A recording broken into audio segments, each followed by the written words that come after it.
नमस्ते दोस्तों। आज बात करते हैं हम कि B1 की डेफिशिएंसी को कैसे रोक सकते हैं हम।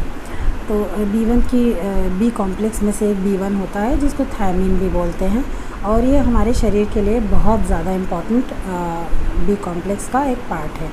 तो इसकी डेफिशिएंसी क्यों होती है, इसमें सबसे पहले तो ये है कि जैसे कि मैं आपको बोलती रहती हूँ कि एक्सेस ऑफ कार्बोहाइड्रेट्स और एजिंग, अगर आपकी एज बढ़ती रहती है तो सभी क्रियाएं धीमे धीमे कम होती हैं, तो सब एब्जॉर्प्शन भी कम होता है, तो B1 का भी कम होता है। लेकिन चूंकि ये बहुत इम्पॉर्टेंट है विभिन्न क्रियाओं के लिए हमारे शरीर में, तो इसलिए इसका इफ़ेक्ट ज़्यादा होता है।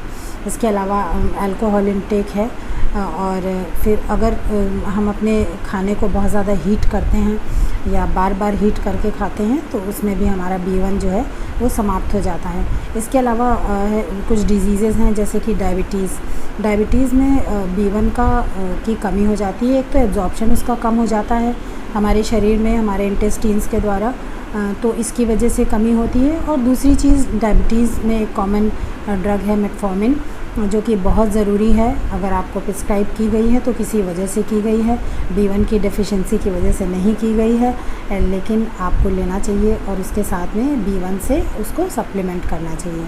तो इसमें भी इसकी वजह ये भी कारण है कि डायबिटीज़ में B1 की कमी होती है। अगर आपको गैस्ट्रिक बाईपास सर्जरी हुई है, मतलब गैस्ट्रिक बाईपास में बहुत ज़्यादा मोटे लोगों में ये सर्जरी की जाती है, इसमें a part of the stomach जो है हटा दिया जाता है काट के, तो इसमें एब्जॉर्प्शन कम हो जाता है, इसकी वजह से B1 की डेफिशिएंसी होती है।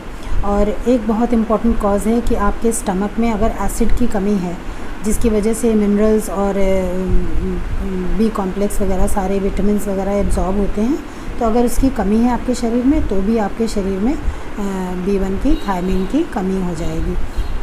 अच्छा, इसके सिम्टम्स क्या क्या हैं ये मैं आपको बताती हूँ। पहली चीज़ तो ये है कि एनर्जी आपको बहुत कम लगेगी, आपको लगेगा कि बहुत लेथार्जिक फील होगा, थोड़ा सा काम करने में थक जाना, या फिर काम करने का मन नहीं करना, सोते रहने का मन करना, लेटे रहने का मन करना, ये भी B1 के सिम्टम्स हैं।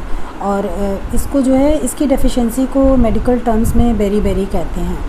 तो अच्छा, इसमें जो कमी आती है B1 में, उसमें बहुत सारे और भी कारण हैं कि आप जो है वो खाना सही नहीं खा रहे हैं, आप बाहर का खाना ज़्यादा खाते हैं जो कि अच्छे ऑयल में नहीं बनता है, और वो आपको नुकसान करता है और उसमें B1 होता नहीं है।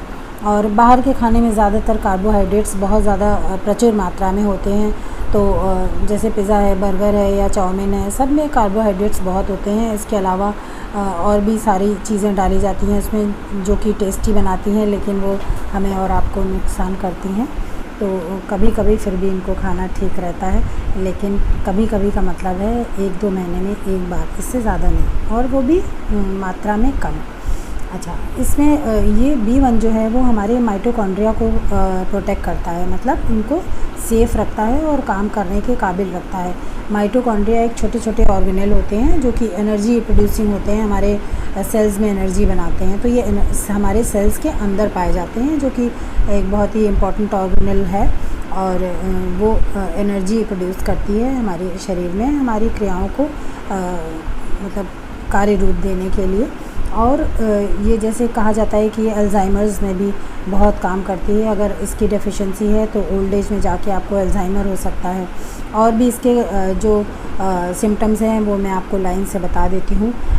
जैसे पैरों में स्वेलिंग है, और पेरिफेरल न्यूरोपैथी है, मतलब पेरिफेरल का मतलब बाहरी, आउटर पार्ट के जो आपके ऑर्गन्स हैं, मतलब पैर के फुट में और हैंड में, इन सब में आपको टिंगलिंग या नमनेस होती है, मतलब झंझनाहट सी होती रहती है, तो ये B1 की डेफिशिएंसी होती है।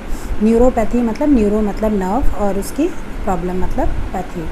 अच्छा, इसके अलावा कॉन्स्टिपेशन है, एसिड रिफ्लक्स है, जैसे आपको खट्टी डकारें आती हैं, और बार बार आपके कान में इन्फेक्शन होता है, जो कि बच्चों में बहुत कॉमन है, क्योंकि बच्चों को भी आजकल हम अच्छा खाना नहीं दे पाते हैं, और उनकी खुशी के लिए उनको बाहर का फ़ास्ट फूड देते हैं, तो वो चीज़ ठीक नहीं है।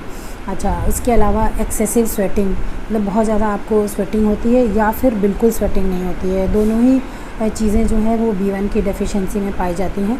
और इसके अलावा चक्कर आना, जिसको वर्टाइगो बोलते हैं, और एंग्जाइटी, आप एंग्शियस रहते हो हर समय, आपको ज़रा सी बात में गुस्सा आता है या आप एंग्शियस हो जाते हो, परेशान हो जाते हो। और इंसोम्निया का मतलब है आपको नींद ना आना। प्रॉपर नींद बहुत ज़रूरी होती है हमारे स्वास्थ्य के लिए, तो वो भी एक अच्छी बात नहीं है। और एक्सरसाइज़ का इंटॉलरेंस, मतलब आप एक्सरसाइज़ करने में थक जाते हो, आपको बहुत मेहनत लगती है एक्सरसाइज़ करने में, तो ये भी एक B1 की डेफिशिएंसी का है एक सिम्टम। इसके अलावा स्लीप एपनिया, मतलब जैसे सोते सोते आपका सांस जो है रुकता है बीच बीच में, तो ये भी एक B1 की डेफिशिएंसी के वजह से हो सकता है। पैनिक अटैक्स हैं, या फिर आपको बहुत ख़राब सपने आते हैं, बैड ड्रीम्स।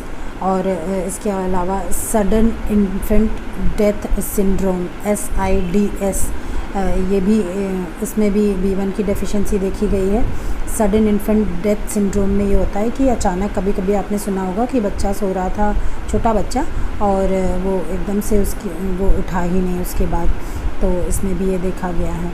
तो इस तरह से बच्चों के अच्छा फ्रेंड्स, ये एक छोटा सा वीडियो था जो कि आपको बता रहा था कि कोई इनमें से अगर आपको सिम्टम्स हैं तो आप देखिए, आप चेक करिए कि आपको कहीं B1 की डेफिशिएंसी तो नहीं है, और उसको सप्लीमेंट करने के लिए किस तरह से करना है, फूड से करना है, ऑर्गेनिक चीज़ों से करना है। तो ये आप अपने डॉक्टर से बात करिए और उसको ठीक करिए। नमस्कार।